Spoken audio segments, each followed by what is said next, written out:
মানবকর বিপন্নের মুখে দাঁড়িয়ে আছে। এইরকম অবস্থা কোনোভাবেই চলতে পারে না। এই অবস্থার অবসান ঘটানোর জন্যই কি আপনার বাইক বাহিনী ওই কিছু গুন্ডাদের হাতে আমাদের সমাজ আমাদের রাজ্যকে তুলে দিতে পারি না। তার অবসান আমরা চাই।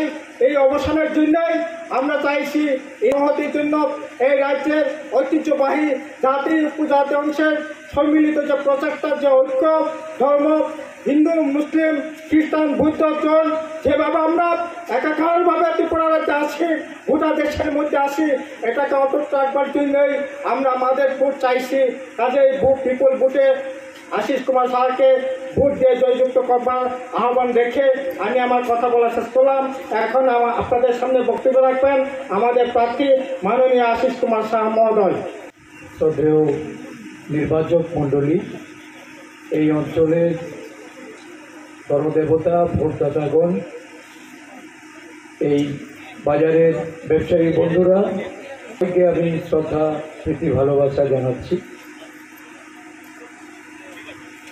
একটা নতুন বাংলা বর্ষ শুরু হতে যাচ্ছে। আজকে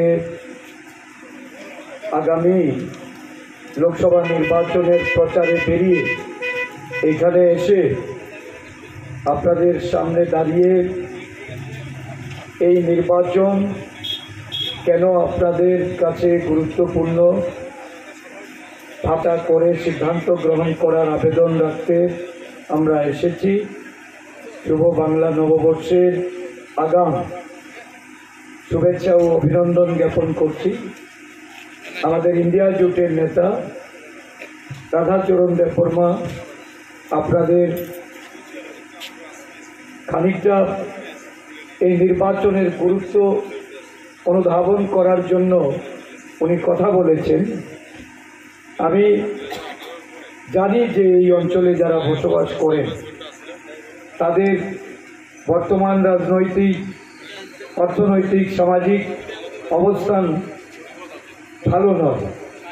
সারা দেশ যেভাবে আজকে পিছিয়ে পড়ছে, সারা দেশ যেভাবে অনুন্নয়ন এবং বেরোজগারি, দ্রব্যমূল্য বৃদ্ধি, আজ এই অঞ্চলেও দেশের সাথে সাথে আপনারা উপলব্ধি করছেন।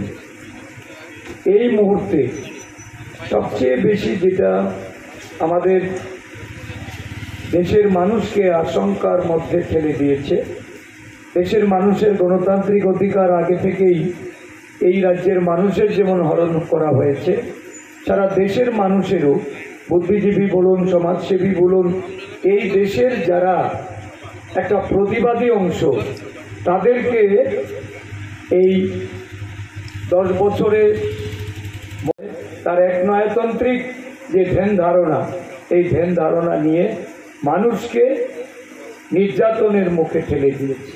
মানুষের অধিকার কেড়ে নেওয়া হয়েছে, জেলে পুরে দেওয়া হচ্ছে, মিথ্যা মামলায় তাদেরকে হেনস্থা করা হচ্ছে। এই রাজ্যেও এই অবস্থাটা, এটা আমরা গ্রাম পাহাড় থেকে শুরু করে সর্বত্র এটা পরিলক্ষিত হচ্ছে। কোথায় মানুষ চেয়েছিল কাজ, কোথায় মানুষ চেয়েছিল বেকারদের কর্মসংস্থান, মানুষ চেয়েছিল দ্রব্যমূল্যের দাম কমবে, নিয়ন্ত্রণ হবে এবং মানুষ সস্তায় জিনিসপত্র ক্রয় করবে। এই গ্রামীণ বাজারগুলি আজকে নিঃশেষ হয়ে যাচ্ছে, না ক্রেতা না বিক্রেতা। আজকে এমন একটা পরিস্থিতির মধ্যে দিয়ে দেশ চলছে, অর্থনৈতিক লোভ চলছে, নির্বাচনী বন্ড দিয়ে মানুষের বিরাট অংশকে তাকে বঞ্চিত করে একটা অংশের পৃষ্ঠপোষকতায় এই বিজেপি সরকার আজকে অবতীর্ণ হয়েছে। বড়লোকদের অর্থ যাচ্ছে বিজেপি তহবিলে, আর গরিব মানুষ ওই রেশনে গিয়ে 5 কেজি বিনামূল্যে খাদ্যের জন্য লাইন দিচ্ছে। এই একটা রাজ্যকে ঠেলে দিয়ে বা দেশের এই বর্তমান পরিস্থিতিতে যে ভোট হচ্ছে, এই ভোটে কিন্তু গরিব মানুষকে তার একটা ভোটের স্বাধীনতায়, বড়লোকরা যেমন একটা ভোট দেয়, গরিব মানুষ একটা ভোট দেয়। এই গরিব মানুষরা তাদের ভোটে একটা সরকার তারা তৈরি করবে, যে সরকার হবে গরিব বান্ধব, আপনাদের ভাবতে হবে, সংবিধানকে অচল করে দিয়ে যারা দেশ পরিচালনা করছে, গণতন্ত্রকে ধ্বংস করে দিয়ে যারা নির্বাচন এই দেশে আগামী দিন এটা তুলে দিয়ে মানুষের গণতান্ত্রিক অধিকার হরণ করার ষড়যন্ত্র করছে, তাদের বিরুদ্ধে আপনাদের লড়াই।